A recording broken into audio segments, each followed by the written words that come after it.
right, guys, so first of all, tell me your name and your role in this. My name is Aaron Kozak. I'm the writer-director of The Birthday Boys. I'm Eric Steele. I'm one of the partners here at the Texas Theater, and I guess I've helped bring this play here. Oh, you helped. You helped big time. Thanks. You made it happen.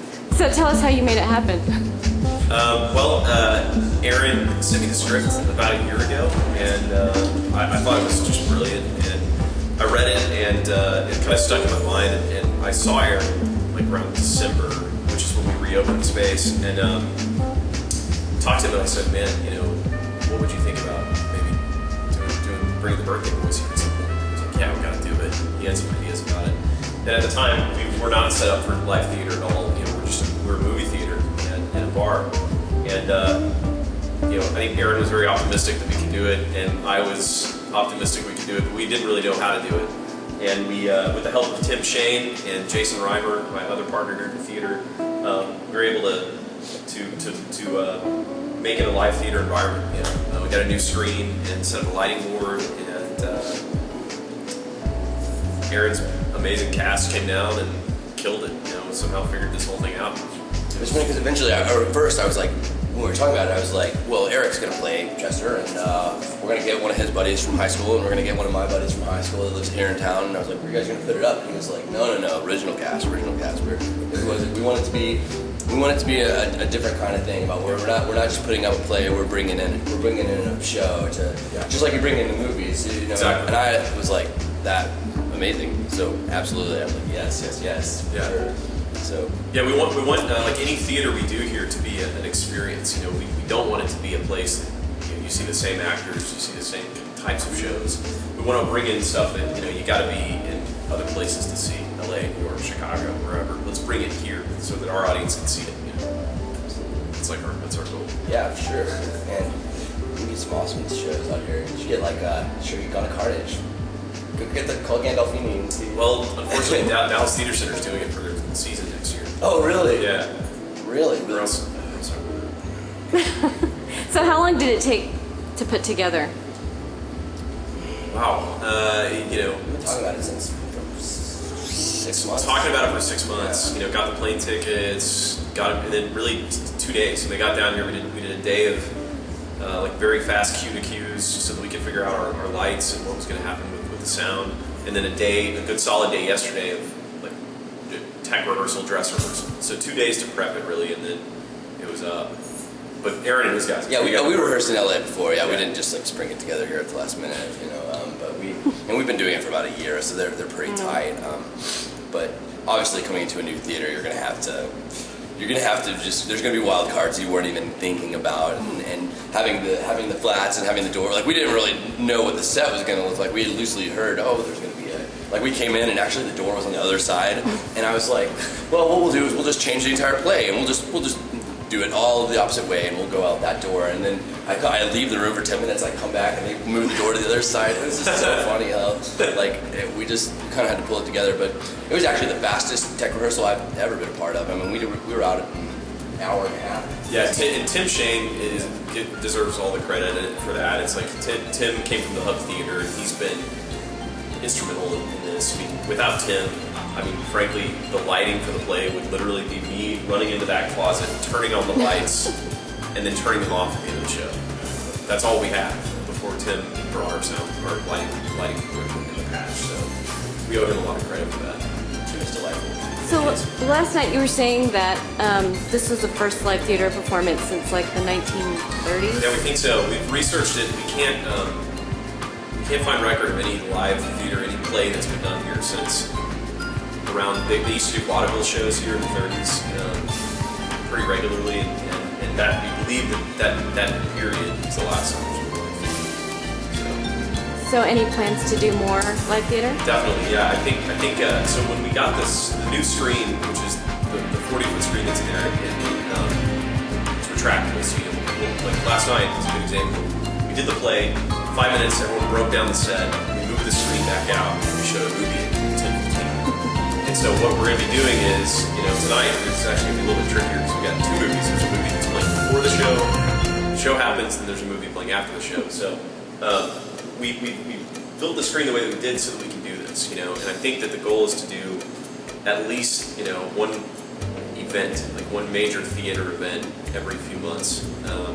I'd love it to be something like where amazing new playwrights bring their new work down here from all over the country, or you know, Aaron has a new show, or there's people that he thinks are great in LA, or other friends. You know, we've got friends in New York and LA and Chicago, and kind of keeping our ear and eyes out, you know, to what's happening out there, and trying to bring in the new exciting works. You know, that's what we want to do. We don't want to just be like a local, regional space.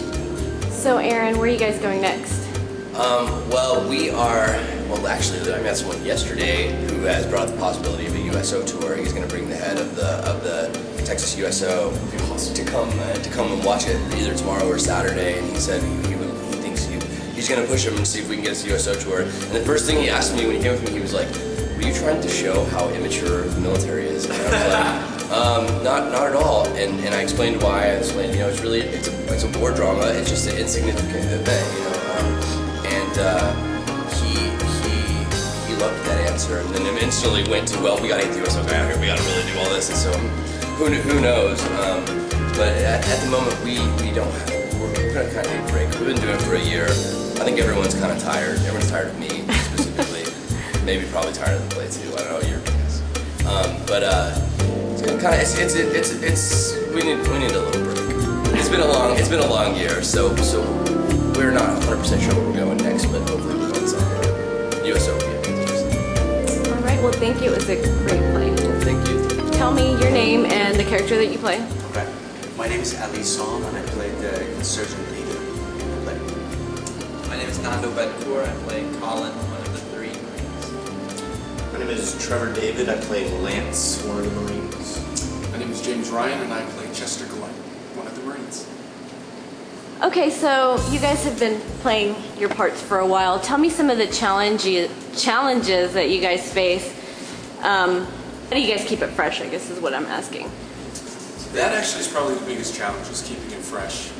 Been doing this for a year now, so in the rehearsals and so forth, just because we're so familiar with each other and the characters and obviously the play, we were just trying different things to see if there was any new, I guess, change or nuance that we could add to the play. So I'd say keeping it fresh was the biggest challenge.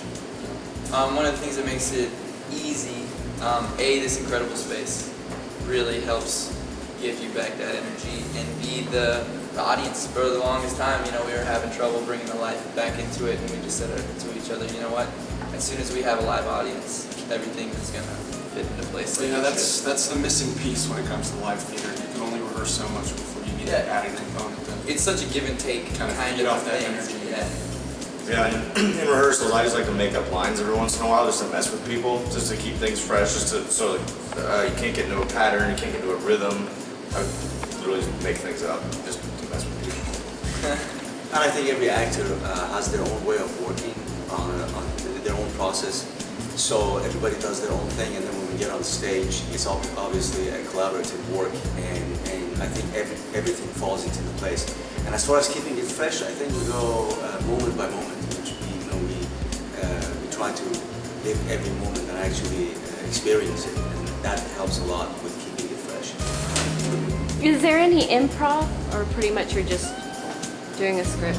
There's quite a bit. There's parts where you kind of have to improv, because you know when someone's attacking you or you're fighting back or shouting at somebody, it's really hard to script something that like when you're arguing with each other, to just script things that are that specific. So there's a little bit of role that you just have to go with. So just bouncing off each other, and it's pretty structured still, but yeah, there's several moments in the play that kind of are different every night, just as a result of making it so that it's so real in that moment. Well, and working so closely with the playwright, Aaron Kozak, he's really been great about giving us a lot of license to explore and to experiment. So when you have that kind of support, it really gives you a lot of confidence to do those things. So how do you get in your character? I mean, because at one moment you're funny, and then the next, you have like a breakdown and it's really intense. I mean, where do you guys go when you're thinking of when you're doing your scenes? You know, for me, honestly, what helps is the fact that I can't move my hands and legs. Yeah. Yeah, just the physical experience, like, automatically puts you there. For me specifically, it's when when I'm getting ready and then I put the blindfold on, it really kind of just helps me take off. Yeah, it's like, yeah, once I get my hands tied is what does it for me, because then there's because I've already got my legs tied, and I've already got like everything tied on my waist, and I've got my blindfold almost ready. But then the second I get my hands tied, then I go, well, now I can't fall down anymore, because if I do, I'm going to get seriously injured. So that's where it just really starts, the tension of it starts to build, and there's just a little bit more, I don't know, like a precarious feeling to myself just personally, so that when I get on stage, it's already halfway there. Well, in doing it as long as we have, you know, I mean, I really feel connected to my character, as I'm sure everyone does. So, and obviously the more comfortable you are with the character, the more you just sink into it. And I think also when the writing is good and it gives you a lot to play with, it makes it easier to get in the character. And for me, from the moment that we actually are backstage, I look at these guys as who they are playing. I don't look at them as I know them. And so for me, every time I look at every single one of these guys, especially when they are, their hands are tied and they have the blindfolds before we go on, they are those Marines and I am the captain. And that makes it easier. And I think because we work well together and everybody knows what they're doing, we pretty much, without even being aware of it, we feed each other throughout the process, through the rehearsal, through the performance. So that makes it actually a whole lot easier to mesh in and to actually work. How much research did you guys do? I mean, do you guys have any military?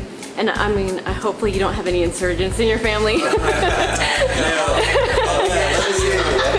I'll practice on kittens and puppies.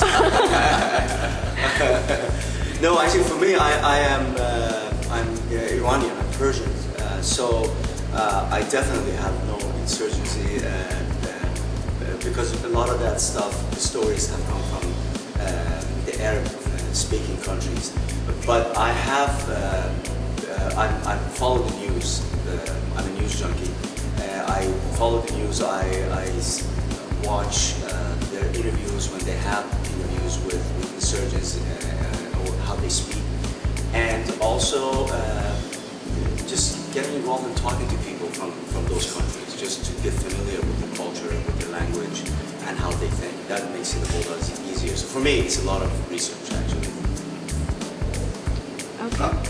For me, and I know for Nando as well, and I know Slippy has family in the military, but we have a whole bunch of friends that are Marines that, I mean, we've pal around with, so it's like, it's not even like it's research so much as it's just like recall. Like, you hang out with these guys enough, you start to pick up their mannerisms on your own in your everyday life, that when you start to try and portray a character that's similar to them, it comes through so naturally just because you're like, I kind of already know this guy in my own personal life. Well, and speaking of that, you know, I find that a lot of people in the military aren't necessarily theater-goers, but with our friends specifically, when they heard about this idea, when they read it, when they would see some of the earlier performances, they just really got into it and really gave us a lot of feedback of their own input. So to have that kind of excitement from people that have lived it, it really helps a lot. And experience those guys too. Like, you know, some of the best compliments have come from people that have served, and they're like, I know that guy. I served with that guy, and that's like my best friend. So one more question. Do you think you guys would be able to survive something like that, a situation like that? How do you think you would handle it? All right, you know what? I obviously I have a tremendous amount of respect for the military. I mean, the things that those guys put themselves through is amazing. Me personally, I don't know if I can handle it. I would probably buckle pretty hard. I think I would be like my character in that I would piss my pants, and I would probably crap them as well. So I don't know how I would handle it, but I know I definitely would not be able to handle it in the way that my character does, which is just to be so brave and and just a smart ass to people that are planning on killing him. There's no way I would ever have the balls to do that. Right. I would sit there and I would pretty much just keep my mouth shut and probably just go, I hope this goes well. As Americans, I think we feel pretty confident that patriotism would kind of kick in, but as far as like Trevor said, handling it well is a different story. Well, thank you guys for the interview. You guys did a great job. Amazing play. thanks so much. Thanks a lot.